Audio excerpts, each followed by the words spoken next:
பெண்ணுக்கு வந்து மாதவிடாய் போது அந்த குழந்தைய வந்து வெளியே நிக்க வச்சிருக்காங்க. வழக்கு பதிவு இதுல வந்து காவல்துறை புகார் கொடுக்கப்பட்டிருக்கு. ஏற்றுக்கொள்ள முடியாத விஷயம்.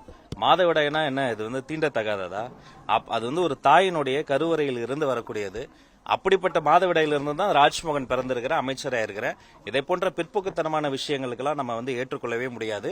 இருந்தபோதும் அந்த விஷயம் குறித்து உடனடியாக விசாரித்து முதல் கட்ட தகவல்களை சேகரம் செய்து எனக்கு தரும்படி அதிகாரிகளிடம் கேட்டிருக்கிறேன்.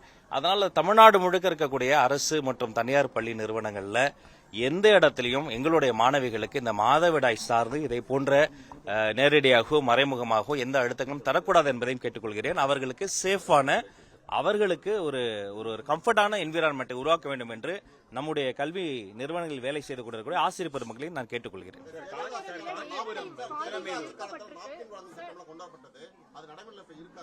ஏற்கனவே நான் சொல்லியிருக்கிறேன், இதற்கு முந்தைய அதிமுக ஆட்சிகளில் என்னென்ன நல்ல திட்டங்கள் கொண்டு வரப்பட்டதோ அதையெல்லாம் மேம்படுத்தப்பட்டு தொடரவும் செய்வோம். அதே சமயம் அதுல ஏதாவது லீக்கேஜ் இருந்தா, ஒரு உதாரணத்துக்கு சொல்றேன், ஒரு 10 பயனாளர்கள் இருக்காங்கன்னு ஒரு கணக்கு அனுப்பிச்சிட்டு 6 பயனாளர்கள் மட்டும் தான் இருக்கிறாங்க, இடைத்தரகர்கள் வந்து அந்த காசை மிச்சம் இருக்கக்கூடிய 4 பயனாளர் காசு இருந்தா அதை கண்டறிந்து அது கலைந்து சரி செய்யப்பட்டு மற்றபடி எல்லா நல்ல திட்டங்களும் தொடரும், இதுவும் தொடரும்.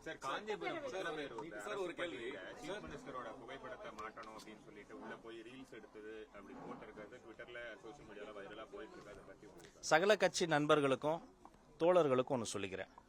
எங்களுடைய பள்ளிக்கூடங்கள் என்பது அறிவியலாளர்களும் ஆளுமைகளும் கல்வியாளர்களினுடைய திருவுருவப் படங்களும் மாற்றணும்.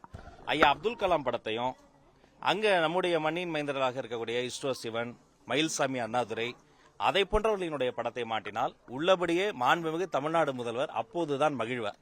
இனிமே கல்வி நிறுவனங்கள்ல இதை போன்ற நம்மளுடைய அரசியல் தலைவர்கள் எந்த கட்சியுமே அது மாதிரி பண்ண வேண்டாங்கிறதை நான் கேட்டுக்கிறேன்.